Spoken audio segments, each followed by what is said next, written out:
Hello दोस्तों, आप सभी का हमारे यूट्यूब चैनल फास्ट कैलकुलेशन में स्वागत है। तो आज के इस वीडियो में हम एक्सरसाइज 2.5 के क्वेश्चन नंबर 3 को सॉल्व करेंगे। पिछले वीडियो में हमने एक्सरसाइज 2.5 के क्वेश्चन नंबर 2 को डिस्कस किया था। तो चलिए बिना किसी देरी के अपने इस वीडियो को स्टार्ट करते हैं। क्वेश्चन नंबर 3 में दिया गया है, उपयुक्त सर्व समीकरण प्रयोग करके निम्नलिखित का गुणनखंडन कीजिए। हमें सर्व समीकरणों का यूज करके इनके गुणनखंड करने हैं। तो देखते हैं कैसे किए जाएंगे। एक सर्व समीकरण आपको बता दूं मैं आज, a प्लस बी का होल स्क्वायर क्या होता है, a square plus B square plus 2ab। ये हमारी सर्व समीकरण है। और भी बहुत सारी सर्व समीकरणें हैं। जैसे जैसे हम क्वेश्चंस को सॉल्व करते चलेंगे वैसे वैसे मैं आपको और सर्व समीकरणों से इंट्रोड्यूस कराती रहूँगी। तो देखते हैं इस सर्व समीकरण को अपने इस क्वेश्चन में कैसे हम लोग यूज़ कर सकते हैं। देखिए 9x का स्क्वायर है, तो 9x का स्क्वायर यानी कि इसको हम क्या लिख सकते हैं, ए हमारी सर्व समीकरण क्या है, a square plus B square plus 2ab। इसको हम ये भी बोल सकते हैं ए square plus 2ab plus B square. कोई भी फर्क नहीं है, बिल्कुल सेम ही चीज़ें हैं। अगर आप 2ab को इधर बीच में लिख दें और बी स्क्वायर को लास्ट में लिख दें, कोई भी आपका गलत नहीं होगा, बिल्कुल सही होगा। ठीक है, तो अगर हम देखें, अगर इस सर्व समीकरण से मैच कराएं, देखिए ए स्क्वायर यहाँ पर 9x स्क्वायर है प्लस यहाँ पर 6xy है, यहाँ पर 2ab है। देखिए यहाँ पर मैंने a और b का यूज़ किया था तो ab साथ में है, यहाँ पर x और y का यूज़ किया गया तो xy साथ में है, प्लस b स्क्वायर, यहाँ पर b स्क्वायर की जगह क्या हो जाएगा, y स्क्वायर। तो सबसे पहले इसको हम पूरा बना देते हैं। यहाँ पर देखिए a स्क्वायर है ना, तो पूरा का पूरा यानी कि जो भी यहाँ पर आएगा उसका पूरा स्क्वायर बना होना चाहिए। तो 9 किसका स्क्वायर होता है, 3 का स्क्वायर 9 होता है। एक्स स्क्वायर किसका स्क्वायर होता है, x का स्क्वायर ही तो होता है x स्क्वायर। इसको हम क्या 3x का होल स्क्वायर लिख सकते हैं, कोई दिक्कत तो नहीं है। 9x स्क्वायर को 3x का होल स्क्वायर लिखा जा सकता है, क्योंकि अगर आप फिर से निकालेंगे तो 3 का स्क्वायर हमारा 9 आएगा और x का स्क्वायर हमारा क्या आएगा, x स्क्वायर आएगा। ठीक है, प्लस 6xy को अभी थोड़ा सा हम लोग छोड़ देते हैं, बाद में इसे डिस्कस करेंगे। प्लस y स्क्वायर को y की जगह क्या है हमारा, देखिए यहाँ पर b स्क्वायर है तो b की जगह क्या है, y स्क्वायर, यानी कि y को हम लिख सकते हैं y का होल स्क्वायर। तो अगर आप देखें तो a square plus b square बन गया कि नहीं बन गया हमारा। अब क्या बनाना बाकी रह गया है, 2ab। तो इसको लिख लेते हैं 2 इंटू a की जगह क्या है हमारा 3x इंटू बी की जगह हमारा क्या है y। यही तो है a स्क्वायर यानी कि 3x का होल स्क्वायर। a की जगह क्या लिखा हुआ है 3x, तो मैंने a की जगह 3x लिख दिया, इंटू b की जगह क्या लिखा हुआ है y, तो y लिख दिया हमने। कोई प्रॉब्लम तो नहीं है। तो क्या इसको हम ये बोल सकते हैं a square plus 2ab plus B square, बोल सकते हैं ना, बिल्कुल वैसे ही लिखा हुआ है। और a square plus B square plus 2ab को हम क्या लिख सकते हैं, a प्लस बी का होल स्क्वायर लिख सकते हैं। चलिए लिख देते हैं। a की वैल्यू क्या है हमारी 3x है, तो हम लिख देंगे 3x प्लस b का होल स्क्वायर है ना, प्लस b की जगह क्या लिखा हुआ है y लिखा हुआ है, तो प्लस की y लिख दिया का होल स्क्वायर लिख दिया हमने। और हमको पता है कि जब भी किसी भी नंबर के ऊपर स्क्वायर लगा होता है तो हमें ये चीज़ पता है कि जिस भी नंबर के ऊपर आपका स्क्वायर लगा हुआ है उस नंबर को आप 2 टाइम्स मल्टीप्लिकेशन के फॉर्म में लिख सकते हैं। तो चलिए लिख देते हैं। जैसे फॉर एग्जांपल 2 का स्क्वायर है तो आप इसको ऐसे ही तो लिख सकते हैं, 2 इंटू 2 लिखा जा सकता है। जितनी पावर है उस नंबर का उतने ही टाइम्स मल्टीप्लाई कर दो, उतने ही बार मल्टीप्लाई कर दीजिए। तो यहाँ पर 3x प्लस वाई का होल स्क्वायर है तो इसका उतने ही टाइम्स क्या कर देंगे, मल्टीप्लाई कर देंगे। 3x plus Y 3x plus Y कर देंगे, लिख देंगे कि नहीं लिख देंगे। उसी सेम नंबर को हमने क्या किया, 2 बार मल्टीप्लिकेशन के फॉर्म में लिख दिया। तो बस हमें गुणनखंडन के रूप में लिखना था, हमने देखे गुणनखंड के रूप में हमारे आ गए आंसर। यही इस क्वेश्चन का क्या हो जाएगा, सोल्यूशन हो जाएगा। चलिए अपने क्वेश्चन नंबर 2 को सॉल्व करते हैं।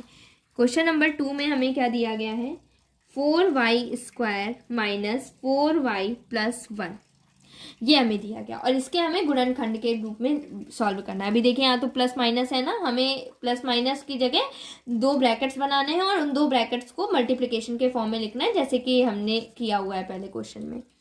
तो इसको कैसे करेंगे, यहाँ पर एक और सर्व समीकरण यूज होने वाली है। कौन सी सर्व समीकरण, ए माइनस बी का होल स्क्वायर क्या होती है सर्व समीकरण? होती है a square minus 2ab plus B square. इस सर्व समीकरण को हम अपनी यूज़ करेंगे। अच्छा, मुझे कैसे पता लग रहा है कि ए प्लस बी का होल स्क्वायर यूज़ होगा इस सर्व समीकरण में और इस क्वेश्चन में ए माइनस बी का होल स्क्वायर यूज़ होगा? मुझे कैसे पता लग रहा है? तो देखिए, इसको पता लगाने की बहुत ईजी ट्रिक है। जैसे कि पहले वाले क्वेश्चन में क्या था, 6xy था, और यहाँ पर हमारे फॉर्मूले में क्या होता है, ए बी साथ में होता है। जब भी ए बी हमारा प्लस में है, यहाँ पर ए बी की जगह क्या है, एक्स वाई है। एक्स वाई देखिए प्लस में है कि नहीं है। जब भी ए बी हमारा प्लस में है, ए बी वाला टर्म हमारा प्लस में है, तो अब मतलब साफ है कि आपको ए प्लस बी का होल स्क्वायर लगाना है। और जब भी ए बी वाला टर्म माइनस में है, यहाँ पर फॉर्मूले में क्या ए बी वाला टर्म माइनस में है, और इसमें क्वेश्चन में देखो वाई है, वाई वाला टर्म देखिए यहाँ पर माइनस में है कि नहीं है, तो हमारा a माइनस बी का होल स्क्वायर लग जाएगा। तो चलिए देखते हैं कैसे लगाएंगे। 4y स्क्वायर किसका होल स्क्वायर होता है? 2y का होल स्क्वायर लिख सकते हैं या नहीं लिख सकते हैं? 4y स्क्वायर बोलिए या 2y का होल स्क्वायर बोलिए, बात वही है। माइनस 2ab, 2 इंटू ए की वैल्यू, ए स्क्वायर की जगह क्या लिखा हुआ है, 2y का होल स्क्वायर, तो यानी कि ए की वैल्यू क्या हो गई, कंपेयर कराइए, 2y हो गई, इंटू क्या बी की वैल्यू आपको पता है? अभी नहीं पता है, छोड़ दीजिए, प्लस बी स्क्वायर, बी की जगह यहाँ पर क्या है, 1, तो 1 किसका स्क्वायर हो सकता है, 1 का स्क्वायर। भाई हमको चेंज करना ना बी स्क्वायर के फॉर्म में, तो यहाँ पर 1 लिखा हुआ है, तो मुझे पता करना पड़ेगा कि 1 किसका स्क्वायर होता है। मैंने देखा कि 1 का ही स्क्वायर होता है, तो मैंने इसको 1 को क्या लिख सकते हैं, 1 का स्क्वायर लिख सकते हैं।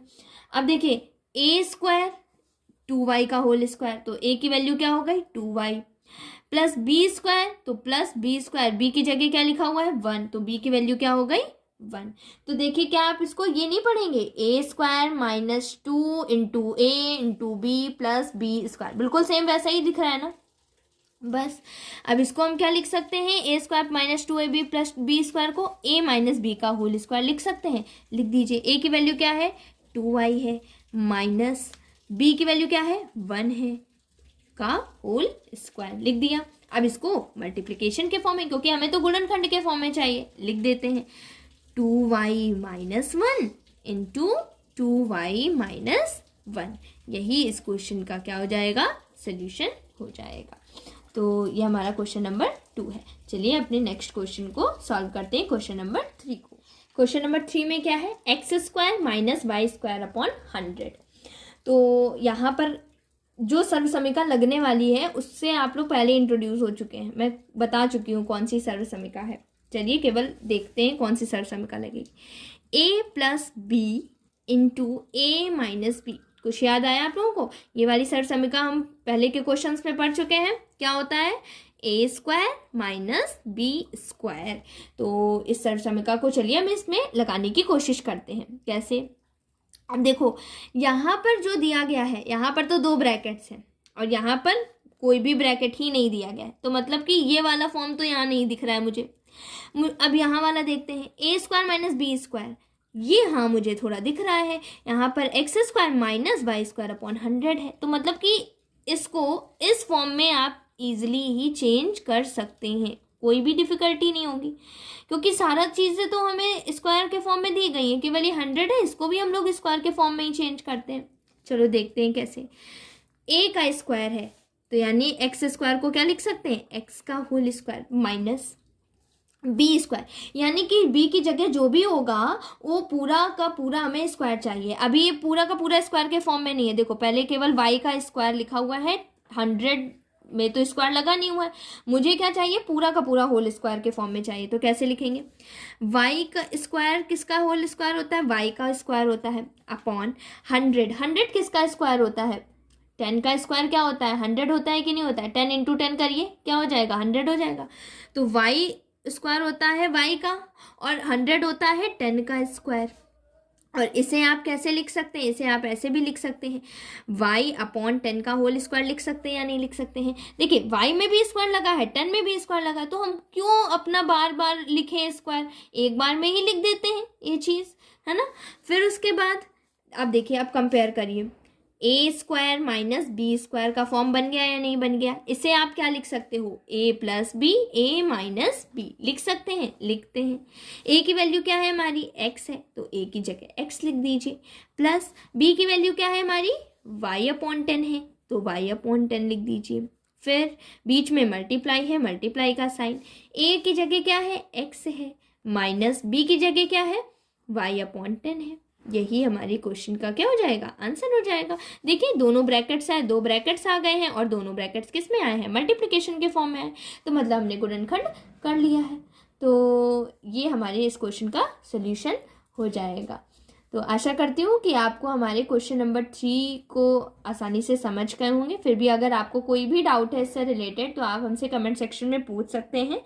और अगर आपके लिए ये वीडियो हेल्पफुल रहा हो तो प्लीज़ हमारे वीडियो को, हमारे चैनल को लाइक कीजिए, शेयर कीजिए और सब्सक्राइब कीजिए और बेल आइकन दबाना ना भूलें, ताकि हमारे आगे आने वाले सारे नोटिफिकेशंस सबसे पहले आप तक पहुंच सकें। Thank you.